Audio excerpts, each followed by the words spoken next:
Hola, soy Antonio Barrientos, de la Universidad Politécnica de Madrid. Vamos a comenzar esta parte del área de control dedicada a los sistemas de eventos discretos, sentando un poco las bases. Son conceptos pues, seguramente conocidos, pero que debemos de comenzar a poner sobre el papel para empezar sobre ellos construir el resto.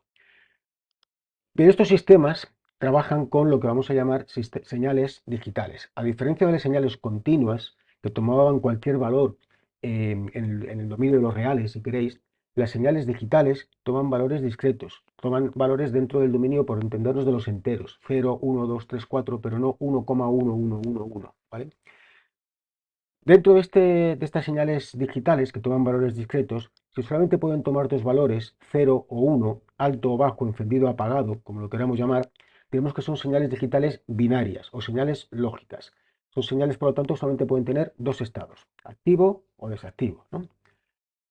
Cuando tenemos un sistema automatizado que maneja este tipo de señales lógicas, diremos que es un automatismo lógico. Estos automatismos van a recibir como variables de entrada variables lógicas que toman valores 0 o 1, las van a procesar y van a emitir como resultado también variables lógicas que valen 0 o 1, encendido o apagado, conectado o desconectado.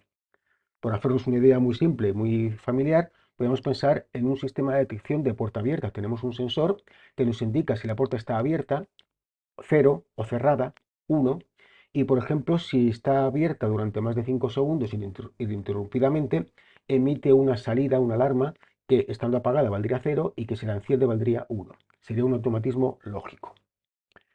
Estas señales lógicas se combinan, se procesan mediante una álgebra, que es la denominada álgebra de Boole. El álgebra de Boole posiblemente también sea bien conocida por todos, pero vamos un poco a recordarla. Tiene tres operaciones.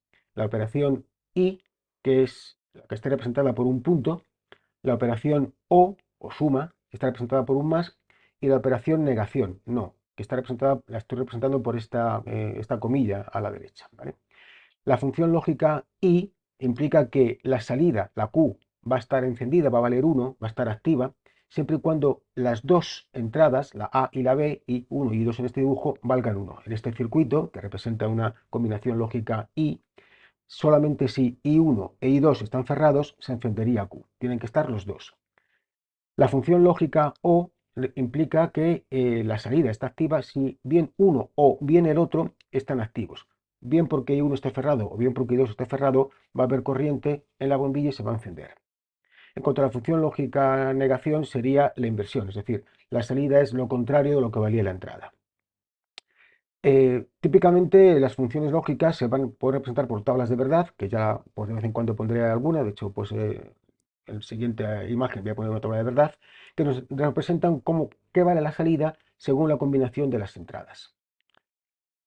Estas son las operaciones básicas, pero una vez que las combinemos podemos tener cosas más complejas. Y hay unas reglas de uso de este álgebra que serían las siguientes.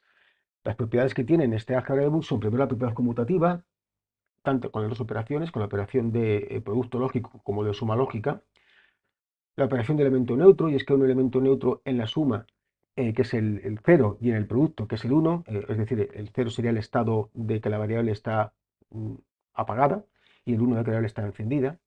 La propiedad distributiva, la tenéis ahí puesta, tanto con la operación de suma como con la operación de producto. Existe un elemento simétrico, y es aquel que operado con el elemento que estamos considerando nos da el elemento neutro. Propiedad asociativa, las leyes de Morgan, también está bien tenerlas muy en mente. La negación de A más B es la negación de A por la negación de B. Y la negación de A por B es la negación de A más la negación de B.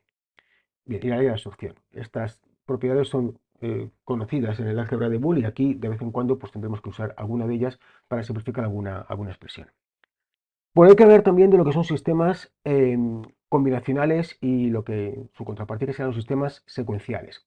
Los sistemas combinacionales, la variable de salida, la variable que se elabora como resultado, va a depender únicamente del estado que tienen en ese momento todas las variables de entrada, solamente en ese momento. No tiene en cuenta información de lo que ocurrió antes. Por ponerlo de nuevo como antes, con un esquema eléctrico que nos dé un poco una visión de lo que está ocurriendo, tendríamos este esquema de aquí. Fijaros que la bombilla se enciende si, o dependiendo del estado de I1, I2, I3. Aquí tendríamos la tabla de verdad Y por ejemplo, vemos que la bombilla se va a encender si I3 vale 1. Vamos aquí I3, ¿vale? Y si I3 vale 1, fijaros que siempre que I3 vale 1, la salida está encendida. También se puede encender, aunque I3 no valga 1, si I2 y a la vez, perdón, I1 y a la vez I2 valen 1. Bien. Bueno, por aclarar esta imagen que tengo aquí, por si no estoy familiarizado con ella, lo que tengo aquí representado es un relé. No encendemos la bombilla directamente con esta fuente de alimentación de corriente continua, sino que la encendemos con una alimentación de corriente alterna y relacionamos ambas a través de este relé. Cuando circula corriente por la bobina Q, estos interruptores se cierran y permite que circule corriente por la bobina. Bien, esto sería un sistema combinacional. Fijaros que la salida Q depende únicamente de las entradas en ese momento. A diferencia de ella, los sistemas secuenciales dan como resultado una salida que depende de lo que en ese momento valen las entradas, pero también de lo que ha pasado antes, en particular de lo que antes valía la salida. Es decir, tiene en cuenta en qué estado estaba la salida en estados anteriores y las entradas en ese instante para decidir cuánto tiene que valer la salida en el siguiente instante.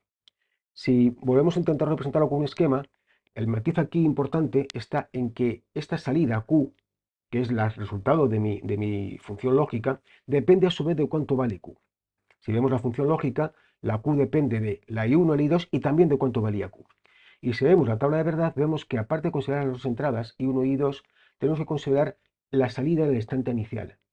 De alguna manera, mi sistema tiene memoria. La salida depende de las entradas y de lo que se acuerda que valía la salida en el instante anterior.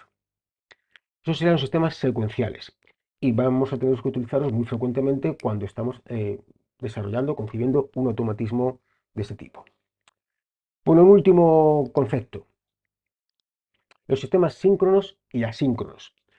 Primero, los sistemas asíncronos. Sistemas asíncronos son aquellos en los cuales la salida se ve afectada de lo que valga la entrada en cualquier momento. Cambie en el momento que sea las entradas, en ese instante, ¡pum!, la salida va a cambiar en el mismo momento.